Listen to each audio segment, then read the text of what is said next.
Michael had to pay $3,000 for a psychological evaluation. Right. If somebody says I need a psychological evaluation, you can pay for it. Right. If you want it, you can pay for it. Right. Well, he had to pay $3,000. Yeah. So he paid $3,000. Well, he didn't. But anyway, he got paid. The guy finished it and then hit him up for another $1,500 before he'd give it to him. Yeah. The courts. Michael wouldn't pay it. He didn't pay it. So it was 3 months later, it did show up in court. But what about the integrity of the psychologist doing something like that? Yeah, there's not a lot of integrity there, honestly. I've heard so many stories that you have to question the integrity of anybody in what I call the family destruction. Michael? These things that they say he is narcissist and bipolar and he needs anger management is not even remotely a description of Michael. Right. And people can say what they want about us, but he is not that. This is Michael. This is Michael. Yeah, okay. Everything they've accused of Michael honey. of, they're doing themselves, basically. How are you? Okay, well, Jeff is here. I'm going to give him the phone. You have to talk into the phone because it's noisy. Hey, Michael, this is Jeff. How you doing? Hey Jeff, how are you? Good. How are you doing down there? I've had better periods. Yeah, I'm sure. I used to work in a prison system, and I think that there's a little bit of a difference between the prisons down there and the ones up here. So. Yeah, that's probably very true. So how long have you been in now? It's definitely been a cultural experience. Oh, I'm sure. Well, at least you speak the language, though. Yeah, that helps. Yeah. So how long have you been inside right now? How long have you been in prison? Almost 3 months. So, where's your daughter? Where's Sophie? I don't know. I have no idea where she's at. Does anybody know where she Nobody is? seems to be able to get us any information about her location. Wow. Did they just take her from you and then throw you in jail? What happened with that? Yeah, U.S. Marshals showed up. I don't know if they were from a field office or from where exactly they came from. I suspect they were from a field office in Mexico City. And they came, we were headed in a car to go stay at the house of a family of a friend. Right. And they stopped us, the vehicle surrounded us, and I was taken out of the vehicle at gunpoint, arrested. I believe it was the U.S. Marshal that actually put me in handcuffs. And they searched me, and they took Sophie and I to a police station where there was probably 30 or 40 police. They're taking pictures, like they put me up against a wall, and all these cops would take out their phones and take pictures of me. Right. It was the PDI, which is the Policía de Investigación, or essentially the police of investigation. Right. Kind of like an FBI that was with U.S. Marshals. They had us at that station for a while as they tried to process us, and there was a lot of questions about who I was. That's when I started to realize there was something there. Took evidence pictures, and then they loaded us up. They took us to another police station. We waited there for well over an hour. I actually went in to go to the bathroom and came back out. I was in handcuffs, but they brought me in and brought me back out. Then they brought us to immigration, and they wouldn't take us either. And finally, at around 5 in the morning, they brought us to another station where, at that point, they took Sophie and they brought me in. But that was the police station for, narco traffickers. And I still didn't know what was going on exactly or why they were placing me into Mexican custody, because essentially at this point the U.S. Marshals left with Sophie, and then they just left me with the foreign authorities. Well, they brought me in, and ends up they brought me up on charges that I had. They say that I had 154 grams of marijuana, 11 bags, and a charge of kind of like a, what would you call it? Like if you were going to be drug dealing. Did they plant it on you? Did they plant it on you, or did they just? Yeah, they planted it. I didn't have it. No, they're completely false charges. Yeah. So. And so. Go ahead. So what? No, go ahead. So yeah, and then they put me through that process there. I waited, a couple days until they then brought me into what is the prison that I'm in now, where I've been waiting for almost 3 months. And the charges are real weird, so it should be coming out after I was already in here. Even the lawyers that got involved started asking me about my identity and who I was. And they said because they were saying that I was somebody else. I was a Michael Long who had approximately my age, but his father was born in England and he used to be a Marine. And I guess this guy has like 7 charges of narco trafficking. Well, it sounds to me now like the U.S. Marshals showed up using an arrest warrant for this other person. However, they were informed or told that I was that person. They arrested me and then just kind of like handed me over once they realized I wasn't that person. So there was like threats of extradition going on and all this stuff, but I didn't know what for and couldn't find out what charges. It took a while to finally explain to the lawyers that I have here that I wasn't the same person that they're thinking I was. Right. But somebody on the U.S. side, and I suspect it's Collin County because of their public announcement that they're trying to get me extradited. Somebody told the U.S. Marshals that I was another person. Right. No, I was wondering about the Collin County thing too, because I saw the announcement and I thought that was absolutely insane what was going on. But yeah, it's kind of weird that they would announce an extradition without having press charges for anything too. Right. Now, my Not only that, it's not an extraditable offense what they're pressing. Yeah. They do. My understanding was, and correct me if I'm wrong on this, that they were trying to get you for some type of kidnapping charges, though. Is that not what they were trying to do? I don't know. Honestly, I don't know what they were trying to do, but if they could have extradited me, they would have extradited me there instead of leaving me in the hands of foreign authorities. Got it. But I don't know if it's that they screwed up and they realized it, like the marshals realized they had stepped too far, and so they just handed me over. But it sounds like somebody's doing favors. Right, right. But I mean, the bigger concern. I mean, look, there's all sorts of concerns, but Sophie nobody knows where she is, from what I understand. Nobody knows where she's at. Yeah, I have no idea where my children are at. Yeah. So, do you have any idea who it may have been in Collin County? I mean, did I see the name Ray Wheelis associated with this? Yeah. I don't know. I mean, I don't know what kind of power Ray Wheelis has, but I know he was appointed by the governor. I think he has a lot of reach. And he certainly is not happy with me because of the exposure that it caused for him and his wife. But, the biggest clue that seemed to pop out was the fact that Collin County went public talking of extradition. How would they even have the remotest idea of an extradition order or of that being an effort unless they had a hand in actually influencing what happened? Right.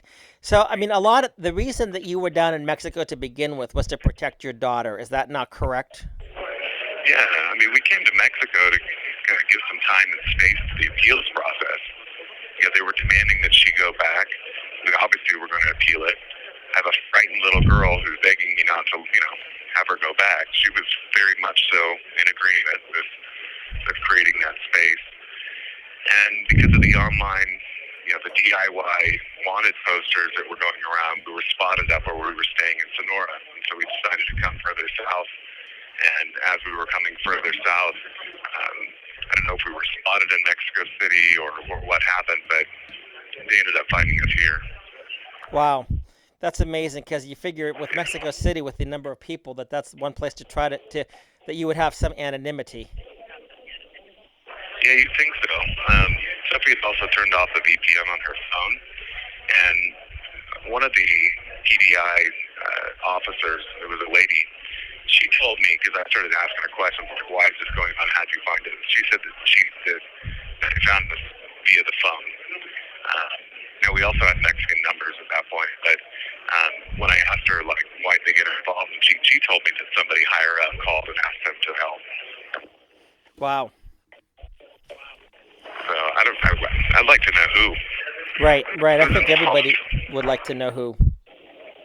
And then the marshal sealed my file.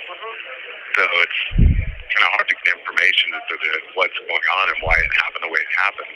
Right. Yeah, I don't know if the marshals are to blame or the people who gave them information, but the fact that they've kind of pegged me with a false identity is a problem, because now it's really held up my process. I was supposed to get out already, but I went in to a hearing on March 1st, and there was a guy there representing himself as from the embassy, and another guy representing himself from a police department. And they informed the prosecutor that I had another arrest warrant. And so instead of letting me out so that I can fulfill the requirements here in Mexico, which are signatures, you have to show up at a certain interval to sign off that you're kind of like a parole thing. Instead of being able to go out, the judge decided not to let me out because these people were saying that I had an arrest warrant, alluding that it might be an extradition warrant. Well, we've thoroughly searched in the U.S. to find if there's any sort of extradition warrant. There's not, from what we've looked at. And we're running checks in Mexico right now to see if these charges that they're talking about exist down here. But we haven't found anything yet here either. And I don't see how there could be unless they were make-believe. When you say... we were only here in Mexico City for 2 days. Yeah. When you say we, who was the other person of the we? Is that an attorney down there from Mexico, or who was that? Yeah, I have an attorney in Mexico who's doing research. There's a way you can go to kind of a central agency down here and run a check to see if there's any sort of arrest warrants that are outstanding. Right. And so we're running those checks now. And then the lawyer that's helping us in the U.S., she has contacts, and she's been reaching out to various agencies, including Interpol, to try to find out what's going on. And they don't have any extradition warrants for me. Wow. So what can people up here do to help out in the whole situation? Is there anything that we can do? Man, I wish I knew. I wish I knew what to do. I'm kind of I'm in a bad situation. I feel like I've been, to a certain extent, kind of squared off so that I don't have movement. You know what I mean? I can't do anything about the situation. Right. I just don't know what to do at this point. Yeah. It kind of reminds me of that one movie, from what I hear you're saying, that I think it was, what was it, the Turkish Express or the Midnight Express or something, about the guy that was busted with drugs in Turkey, and they just decided to change the sentence on him arbitrarily to make an example out of him. I mean, basically in these other countries, I mean, once they lock the door, they don't have to really be that concerned about you. It's not like in America. Yeah, and it's weird. The U.S. Embassy's been real weird, too. Like, the U.S. Embassy, I think, is convinced I'm that other person or something, because, I mean, they really, all they've done is called to check and make sure I'm not getting beat up. But there's no other activity. So pretty much, I've been left here alone to figure it out with the lawyers. Now, obviously, my family's been helpful in trying to get legal assistance down here. Right. But, meanwhile, I don't know where my daughter is, and I know that she didn't want to go back. I know to go back. Right. And it's just sad, man. It's, what sticks out to me most is that, millions heard my daughter. Millions heard her outright.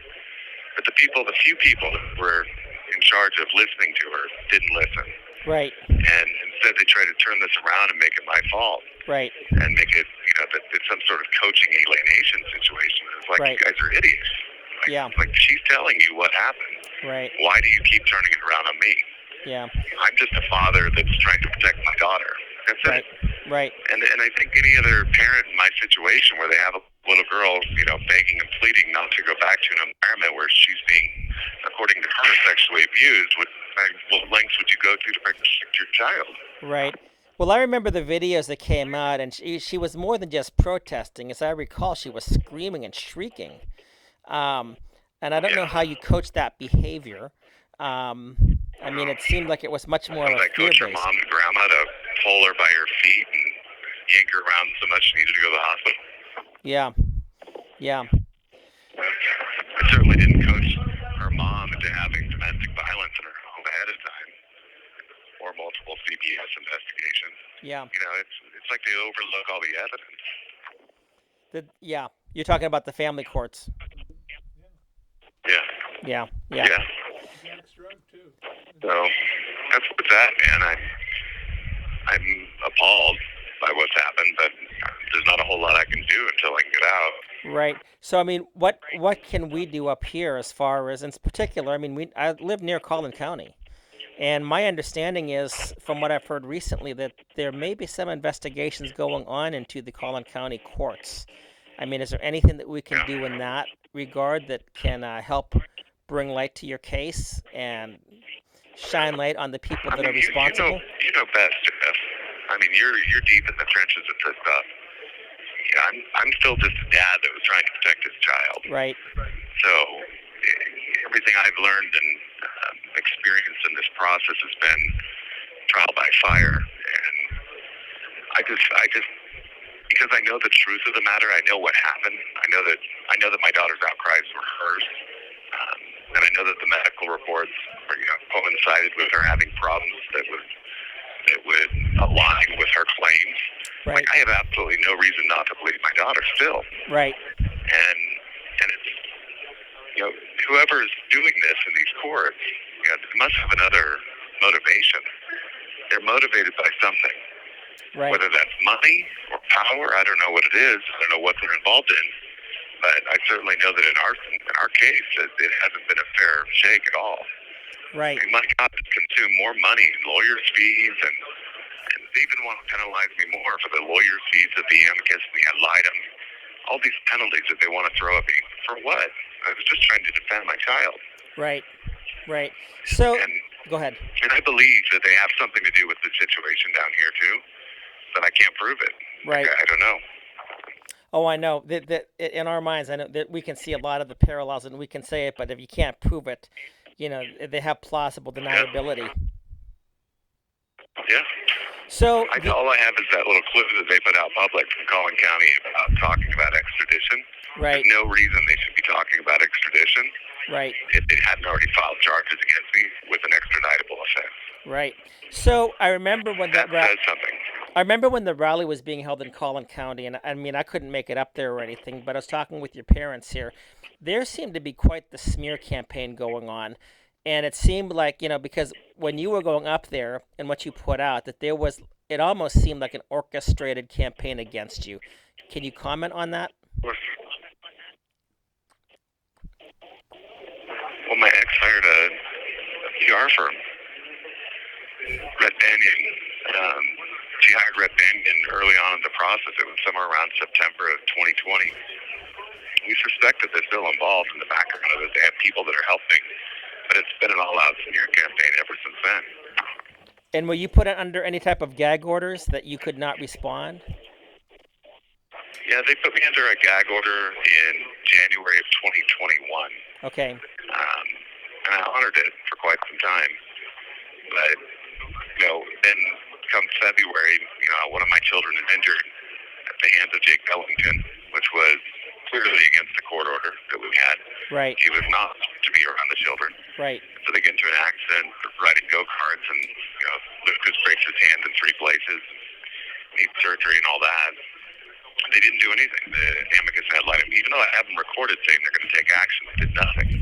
Right. And time went by, Lucas got better, and by the time I'm reaching out because Lucas gets his cast off to be like, hey, what are we doing? Like, are you taking action? They let me know that, you have a hearing in 2 weeks. And it was that hearing when they started the process of trying to just take Sophie back. Right. They didn't do anything about the violation of their orders. Right. That's very frequent, I know. And it was, in July? So, this started going on come July. Jake gets arrested for hitting Kelly and his own kid. Yeah. Or sometime around then. This dude's an abuser. Yeah. And yet, they're turning me into a villain because I made them public, I guess. Yeah. So as far as the names of the people, the judges, the amicus, the ad litems, everything else, the attorneys, what are their names? And that you recall and their involvement and so on. I think we need to name names. Well, you have Ray Wheelis, who was married to Cynthia Wheelis. Right. Who was originally on the case. Right. And then later, in September of 2020, when Cynthia Wheelis took herself off the case, Ray Wheelis appointed Michael Snipes out of Dallas, a retired judge who at that time did not have a family court certification. He appointed And within a couple weeks, he unilaterally appoints Stephanie Martin and John Helms. Stephanie Martin is the guardian ad litem, and John Helms is the amicus. He didn't follow procedure with that either, but he appoints them. They're both out of Dallas, but they're both criminal defense lawyers. They both get put on the case, and they stay with the case until what's all happened here. Got it. So with regard to the documents that I know that you have not put out, is there any problem from your perspective if somebody else puts them out? Yeah, at this point, I don't feel like there's anything in the documents that's really private. Right. Like, I just want to get to the bottom of what's going on there and why it is that not only for myself and in our case, but why are all these other cases? Why are they so weird? Why are there so many problems? Yeah, there's several different people that are breaking the law. Yeah. There is, I mean, again, I've heard recently, and I don't know the truth behind this, but I've heard that in particular the name of Cynthia Wheelis has come up a few times. That there are people that realize that there's some things going on. I think Rachel Lee's name has come up too. Yes, Rachel Lee was an amicus on our case before Cynthia Wheelis stepped down. Oh yeah, because Rachel. We had to fight her. Yeah. She tried to kind of take away my parental rights too. Yeah. Yeah. And then I think she was the one responsible for drafting up the gag order. And then my lawyer suddenly goes on vacation, and in a closed session on a Friday in late August, they agree to the TRO against me. That Sunday night, I get notification that there's a gag order hearing the following Monday, so the next day. And my lawyer's out of town, so there's a stand-in lawyer who pretty much tells me that I have to agree to the gag order. I'm going to be facing criminal charges for having gone public and put people's lives at risk. Whose lives are put at risk? Whose lives are put at risk?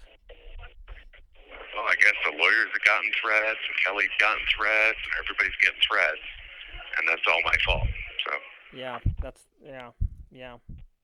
We had that was with Charity Bolserine, and she was the stand-in lawyer, but I had that conversation recorded in our file as well.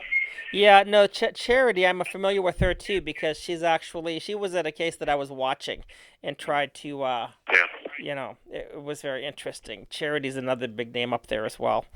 Yeah, it is. So, I really don't know what else to ask you right now. You don't have any time frame at all at this point, do you? I have another hearing coming up, but we're just kind of waiting to see what's going to happen. And primarily, had it not been for your parents being here right now, would you be able to even do anything, or would you kind of like be forgotten behind in some prison cell somewhere? So what's that? I said primarily, if it were not for your parents helping out with the whole thing too, would you have any recourse? Right? I mean, would you have any help, or would they kind of like have forgotten about you intentionally and have you sitting in some prison cell someplace? I kind of just disappeared off the map, and I have some friends that would probably help me as they could. But yeah, I mean, if not for family, it would be a pretty trying situation right now. Right.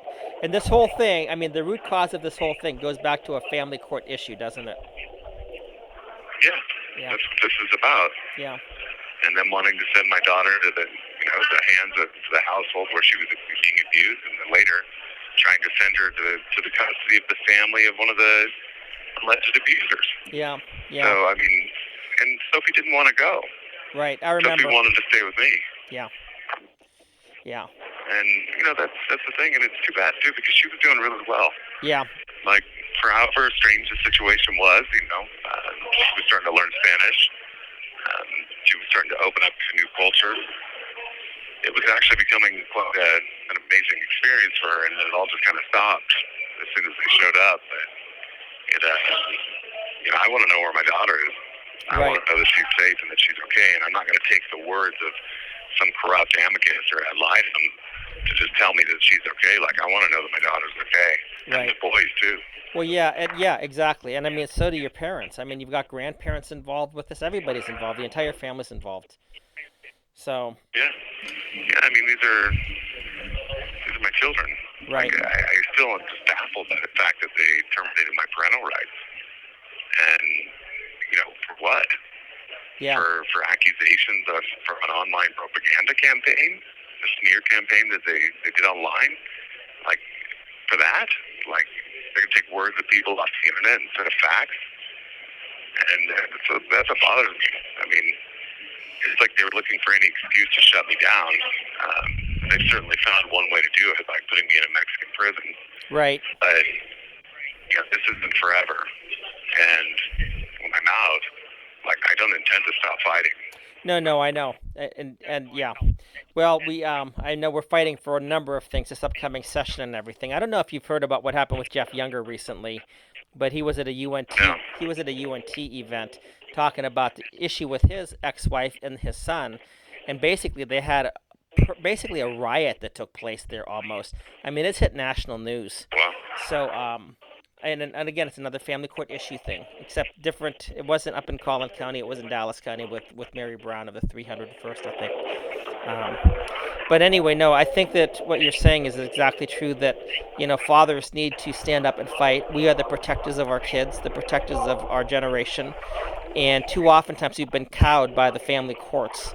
We need to be united together, and also the grandparents and everything. I mean, we need to be fighting for family integrity. These courts are abusive, they're corrupt, and I think that people are finally starting to see that more and more and more. I was just talking with another guy today, and he just gave me another story. He said, "I never would have believed this took place," and the problem is that it happens, and then people have been silenced into saying you should just accept it when we should not accept that which is evil. So, hey, I don't know what else to do. Go ahead. They kind of bend the legal process and the rules into however they want. Right. I mean, they'll drain you dry financially until you're standing alone, and then once you're standing alone, they'll hop around you with their legal jargon. Yeah. Until there's just nothing you can do, and they turn you into the enemy. Right. Like, it just can't be that we live in a country where if you defend your child because your child has outcries or has needs or there's problems, that it turns into some sort of witch hunt like that. Yeah. It's not right. And the fallacy is that it's called family law. It's against the family, so it's anti-family. And as far as the law is concerned, it's just made up stuff. I mean, it should be anti-family made up court. It just you just choose anything you want to. It just depends what day's today. Well, I think we're going to rule this way. It's absolutely what's in horrible. the best interest of the child, according to a stranger. Right, according to a stranger. It was interesting that argument came up today at the case that I was at just earlier today, and I got brought into it for a couple of different reasons. I didn't comment on it in the courtroom, of course, but nobody even knows what that definition is. Nobody can tell you what it is. They talk about the Hawley factors, but they tell them they're non-exhaustive. They have no exhaustive list. They don't tell you how they're weighted. Strangers make the determination. Strangers can have different opinions. The best interest of the child is nothing but an opinion, and it's actually a legal ruse that people use just to do whatever they want to. It's very abusive. I agree with you. Yeah. So it's a kangaroo court in Collin County. Oh, well, it's They do what they want. Not just Collin County. Every place that you go. So Yeah, no, I'm sure it's everywhere, but yeah. Listen, I know that. How much time do you normally get to talk with people? Are you like they take the phone away at any time, or do you get as much time on the telephone as you need, or how does that work I have out? like periods of time when I get out of my cell that I can get to a phone. Yeah. And I usually call my mom to check in to see what's going on. Yeah. But yeah, if you want to follow up or something like that, she can always three-way. Gotcha. So as far as, what is your daily routine like there? And you're not in any type of solitary, are you? The what? You're not in any type of solitary, are you? Or you best, not solitary? Are you in No, I'm not in solitary. I'm in a cell with other inmates that are in the system here. And, we have a rotation, so it's, in the mornings, we get out for a while.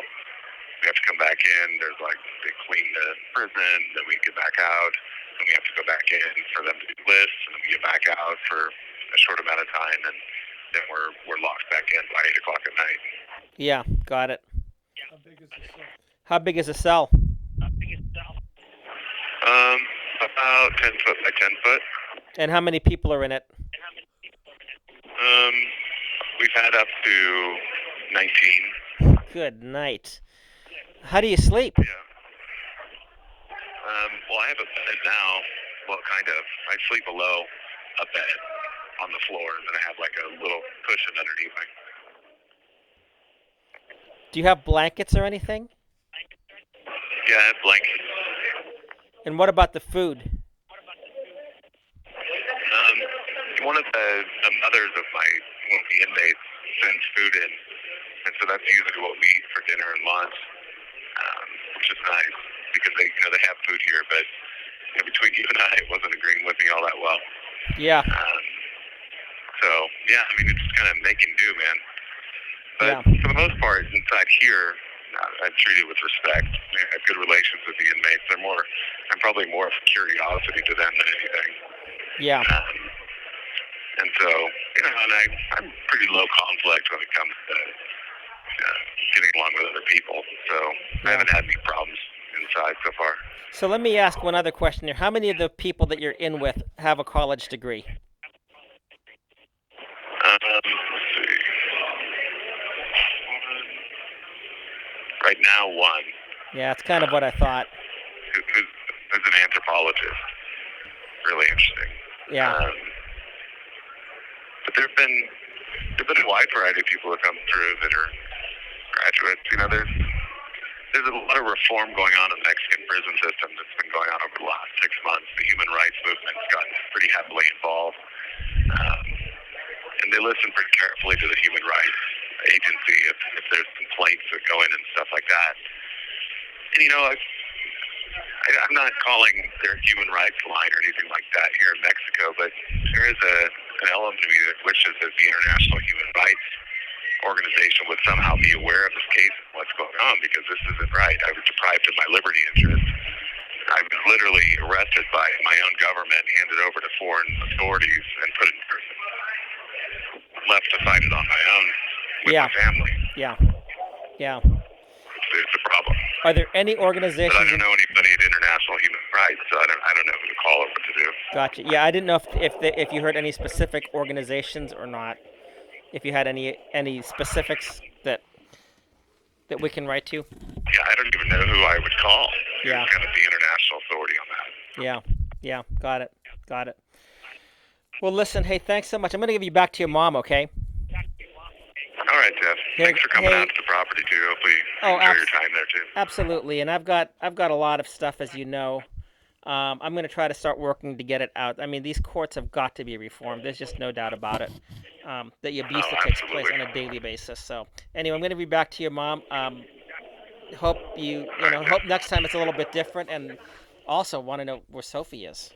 I mean, that's incredible. Yeah, I do too. That they took her away like that. I do too. So anyway, hey, here's your mom. Here's your mom, Michael. Thanks so much. Okay, sweetie. Okay, honey. Well, I'll talk to you later. I love you. I'll try to call you a little bit later. Okay, I love you too, son. Bye. You talked about family. Right. And right now, if you look at our family court system, they're terrible. I'm a court watcher. Yeah. I've gone into these things. I've seen the complete injustices. And and it was Lenin who said, destroy the family, destroy society. Right. You talk about socialism, but what's happening in our courts is actually creating this. I know. This It's a disaster.